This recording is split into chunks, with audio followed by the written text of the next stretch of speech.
আজকে শুক্রবার 2024 সালের 24শে মে 1431 বঙ্গাব্দ 10 জ্যৈষ্ঠ 1445 হিজরি 15 জিলকাদ। আরবি মাসের সাথে শরীয়তের বিধিবিধানগুলো সম্পৃক্ত। জিলকদ মাসের 15 তারিখ আজকে চলছে, আর মাত্র 14-15 দিন পরেই জিলহজ মাস শুরু হয়ে যাবে। তো সারা পৃথিবী থেকে হজ এবং ওমরা পালনকারী ব্যক্তিরা বাইতুল্লাহ অভিমুখী রওনা হয়ে গিয়েছে। অনেকে সেখানে পৌঁছে গিয়েছে, অনেকেই সেখানে যাচ্ছে, রাস্তায় আছে।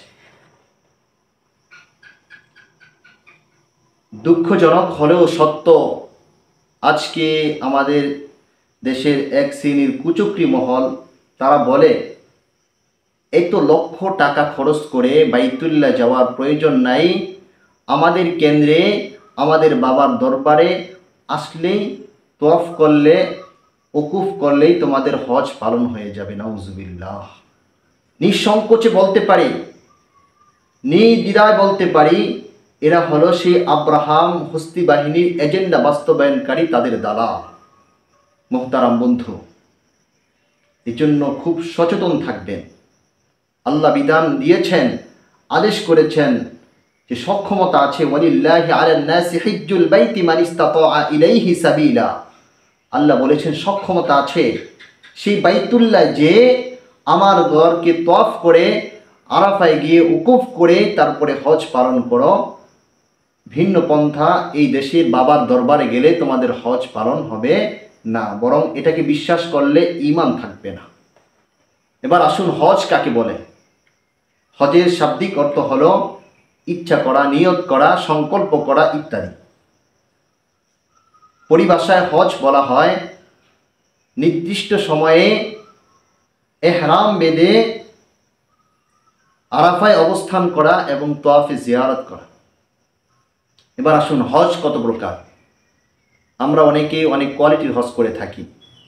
যেমন অনেকেই শুধু হজের জন্য এহরাম বাঁধি, অনেকে হজ এবং ওমরা উভয়টার জন্য একসাথে এহরাম বেঁধে থাকি।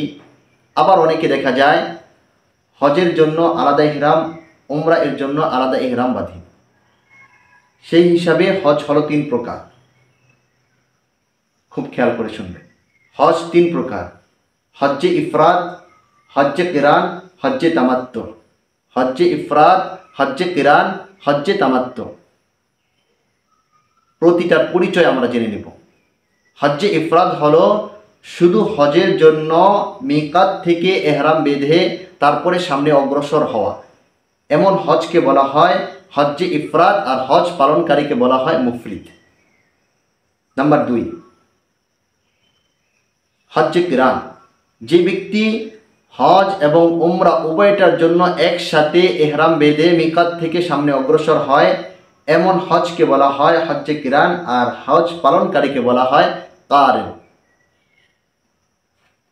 নাম্বার 3, যে ব্যক্তি উমরা এর জন্য এহরাম বেঁধে মিকাত থেকে সামনে অগ্রসর হয়ে উমরা পালন করে এহরাম ভেঙে ফেলে, পরবর্তী নির্দিষ্ট সময়ে হজের জন্য এহরাম বেঁধে তারপরে হজ পালন করে, এমন হজকে বলা হয় হজ্জে তামাত্তু, আর হজ পালনকারীকে বলা হয় মুতামাত্তিয়া।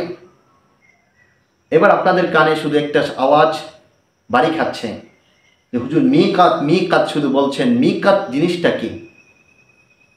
এরকম প্রশ্ন জাগে না? জাগে, যে মিকাত জিনিসটা কি?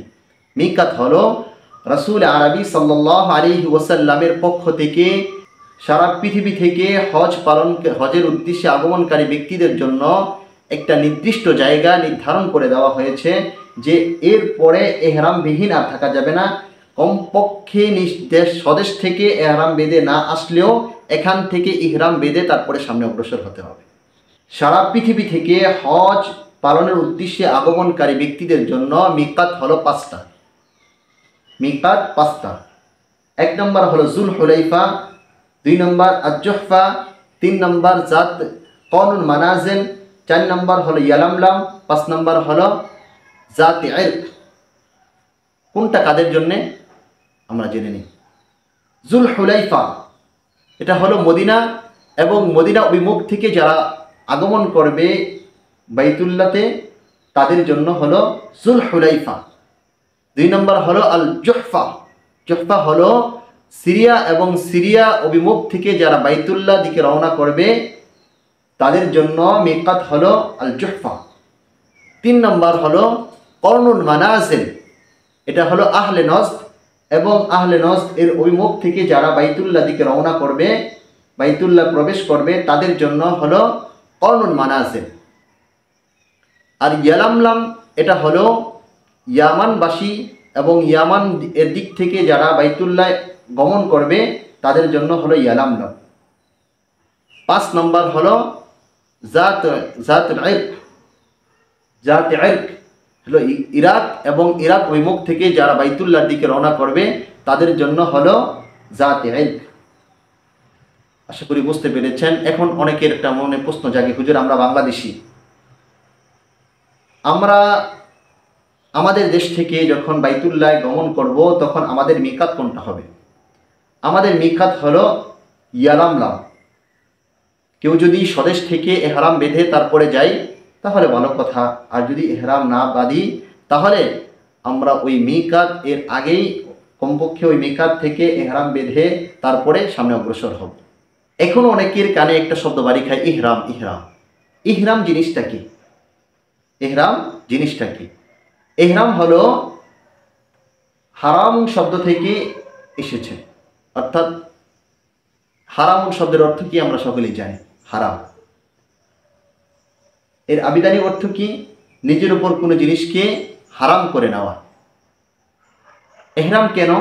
ইহরাম হলো স্ত্রী সহবাস, চুল কাটা, নখ কাটা, তারপরে সেলাই করা পোশাক পরিধান করা এবং পশু শিকার করা, এই সমস্ত জিনিসগুলা নিজের উপর হারাম করে নেওয়া। এবার আসেন, হজের ফরজ কয়টা? হজের ফরজ কয়টা সংক্ষেপে আমরা জেনে নিই। হজের ফরজ হলো 3টা। 1 নম্বর হলো ইহরাম বাঁধা, 2 নম্বর উকুফে আরাফা, 3 নম্বর হলো তওয়াফে জিয়ারা। এবার আসেন, হজ পালনের অনেক ফায়দা আমরা শুনেছি।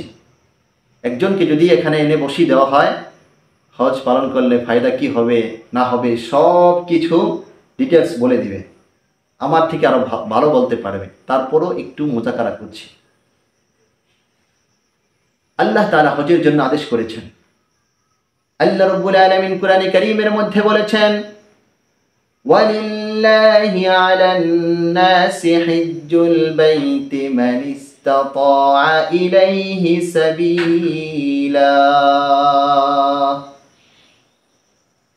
মহান রব্বুল ইজ্জত পরওয়ারদিগার আলম আল্লাহ রাব্বুল আলামিন বলছেন, যেই ব্যক্তির সক্ষমতা আছে, যেই ব্যক্তির টাকা পয়সা আছে, ভরণ পোষণের সক্ষমতা আছে, ওই ব্যক্তি যেন আমার পুরাতন ঘর বাইতুল্লাহ জিয়ারতের জন্য হজের উদ্দেশ্যে সে যেন বাইতুল্লাহ গমন করে। ওয়ামান কাফারা ফাইন্নাল্লাহা গনিয়্যুন আনিল আলামিন। আল্লাহ রাব্বুল আলামিন বলেন, যে ব্যক্তি সক্ষমতা থাকা সত্ত্বেও এই হজ পালন করতে অস্বীকার করবে, বিরূপ করবে, হজ পালন করে না, আল্লাহ রাব্বুল আলামিন বলেন তোমরা হজ পালন না করলে আমার কিচ্ছু হবে না।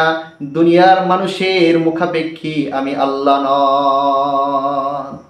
আল্লাহর হাবিব সরকার কায়নাত বলেন, মান হাজ্জা লিল্লাহ ফালাম ইয়ারফুস ওয়া লাম ইয়াফসুক গুফিরা লাহু মা তাকদ্দামা মিন যামবিহি। আল্লাহর নবী সাল্লাল্লাহু আলাইহি ওয়াসাল্লাম বলেন, যে ব্যক্তি হজ করেছে কোনো অশ্লীল অন্যায় কাজ করে নাই হজ অবস্থায়, আল্লাহর নবী বলেন ওই ব্যক্তির পিছনের জিন্দেগীর সমস্ত গুনাহ খাতাগুলো আল্লাহ তাআলা মাফ করে দেন।